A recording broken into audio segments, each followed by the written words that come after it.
Well, good morning and welcome to Our Stories. Our guest today is Marsha DeVore. Marsha, having spoken with you about your history, I would have to say that you seem to be a person who has Illinois in her blood. Your entire life has been in various central Illinois communities, and your family life, your work, and your interests all seem to be focused around this area of the state. What is there about central Illinois you think that kind of pulls on to you, that draws you in, keeps you here? Well, actually, I have to correct you on that. I probably didn't tell you. I was born up by Chicago and lived there. So like when I was 4, we lived in this area. Mostly it's been just family. My mom grew up in Effingham County. And there were 12 children in her family, so I have a lot of relatives that still are in and around Effingham County.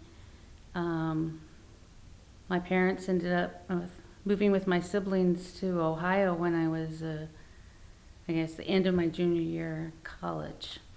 But by then I was engaged to my ex-husband, so when I married my current husband, his family's from Central Illinois, so it's just kind of been and I like this area. I like the different seasons. I like the variety of landscapes. A lot of it's flat land, and then suddenly there's this big hill, or and Illinois has a number of Shawnee National Forest in the south, and up by Galena, there's a lot of hills and so forth. So I just like this kind of this area. Okay, well, from a career standpoint, you taught high school for a number of years. What did you like about that? Well, I always had an interest in history and why people do things that they do, and geography, so I ended up teaching social sciences. I guess really my thing with teaching it was trying to get students to understand why things happen. That oftentimes it's the, just kind of ebb and flow of how there are cycles of different things.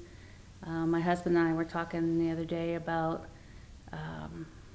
going from like the Civil War to World War II, just looking at the changes in technology of weapons and other aspects of war and how it affects it, but how the people who are planning how to fight the war seem to be behind the technology, so those kinds of things really kind of interest me. We had a club that I was a sponsor of that was it was through the YMCA's, where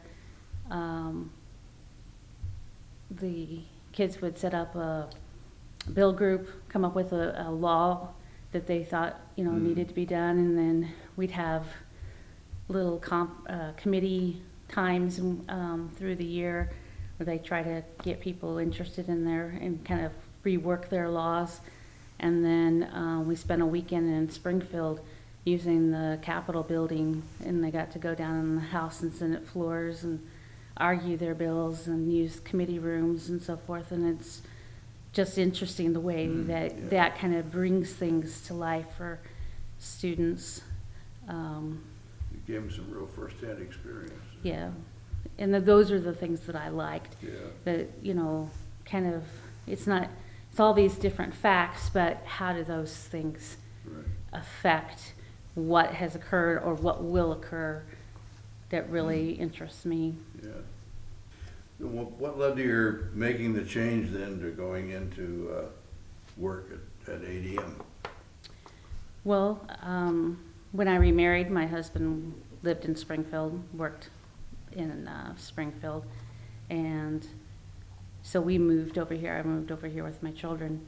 The thing about teaching is that you keep most of your time in how long you've taught. Right. And when you go to a different school, they're not allowed to start you over again or anything. They have to look at that time, which is an advantage in one way, but a disadvantage in another way. When I had 21 years of experience, and during economic downturn, they're not wanting to hire someone who has that much experience unless it's something that is really difficult to place, and social studies isn't that difficult to place.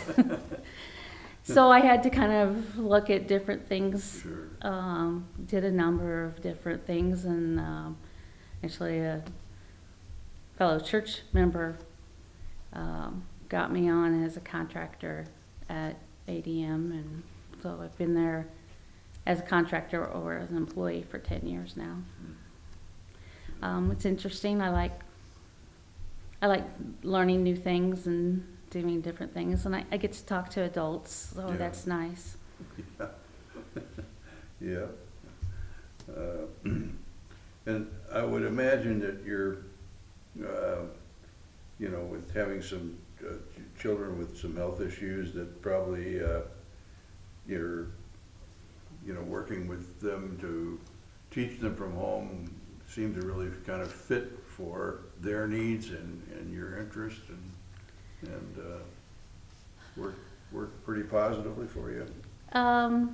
The thing with children with special needs is that you have to become your child's advocate, and that can be very difficult to do. You have to understand it, which I think I had an advantage in that as a teacher I knew some of the things of special needs students within the classroom. I also could go to the special ed teachers in my school and say, okay, is this something that would be reasonable? My oldest son especially, both of my sons have a form of autism called Asperger's syndrome, and it's social emotional disorder, but it also can have some other effects. My oldest one has ADHD. So with the combination, both of them are extremely intelligent. So with my oldest one, he knew like the answer in his head, but there was just something about getting it down on a piece of paper. So it just got lost along the way. Yeah. It took him a while to do some of the writing. And we aren't going to even talk about spelling. So I was able to become his scribe. So we would sit for hours doing homework, like, okay, so here's the question, do we need to look it up? Is it a math problem? How do we do it? And I'd be writing down the answer, which, some teachers were very good about, and some really not so much. And you had to fight sometimes and not have people not very happy with you. But then when you talk to, the counselors and the psychiatrists and so forth, and they'd be like, no, this is perfectly reasonable accommodation. But the teacher didn't really want to give that, so I always said that I spent a few years teaching before I had children, and I didn't totally understand the special education process. So God decided that He'd give me a child that needed special education, and apparently didn't understand it very well even then, and so He gave me another one.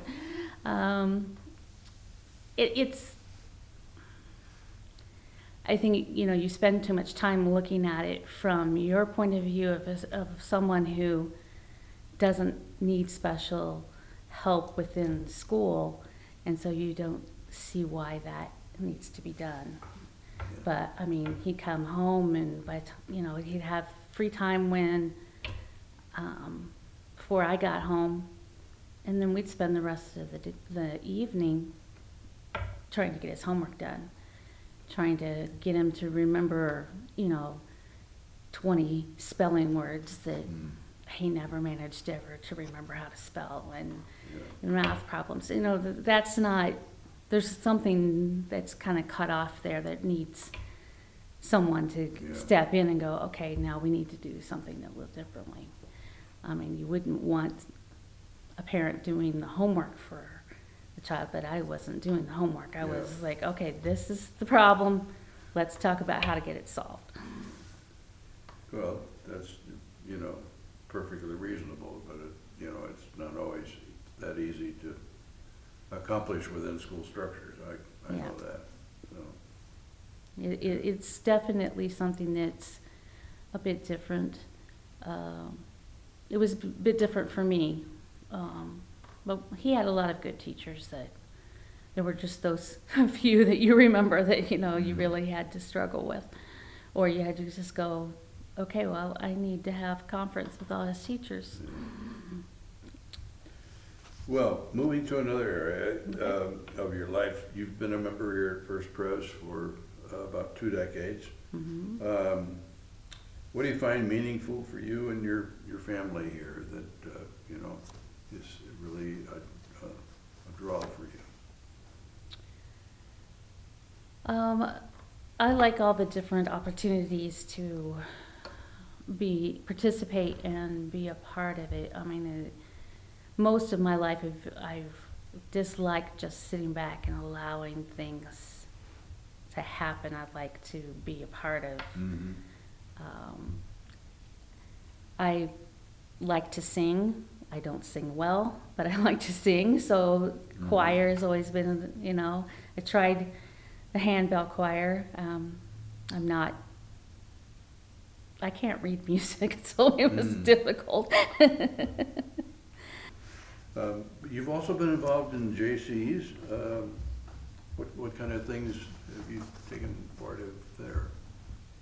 A lot of things. I mean, my very first project that I was in was my children and I went to have our picture taken with an Easter bunny. And it wasn't a live Easter, it was a stuffed Easter bunny. Yeah. Someone had bought it for their child and apparently didn't realize how tall it was. It's the type of thing you'd sit in a mall is, Yeah. So we used it to take pictures and so forth, and then we gave it away to a facility in St. Louis. It's called My Little Haven, where children who are born to parents who have different addictions live, where they're cared for, often try to either wait out their parents' ability to get over those addictions and get their children back, or to take them further through a system that, finding them a different place to live. Kids loved it. Those types of activities Yeah. where you're providing for different people. We always did a dance-a-thon for MDA over Labor Day weekend. So those are the types of things I like being involved with, helping different groups, helping people, specific people, or organizations. And my husband now is, we're both in the JCI Senate in Illinois, and so he's going to become the next president. This week, last weekend of this month is when he'll get elected. Yeah. So we're hoping for a lot of opportunities there as well. Well, thanks for sharing about different aspects of your life and the different things that you've taken part in here. And it was interesting, and thank you very much for sharing your story with us. I appreciate talking to you.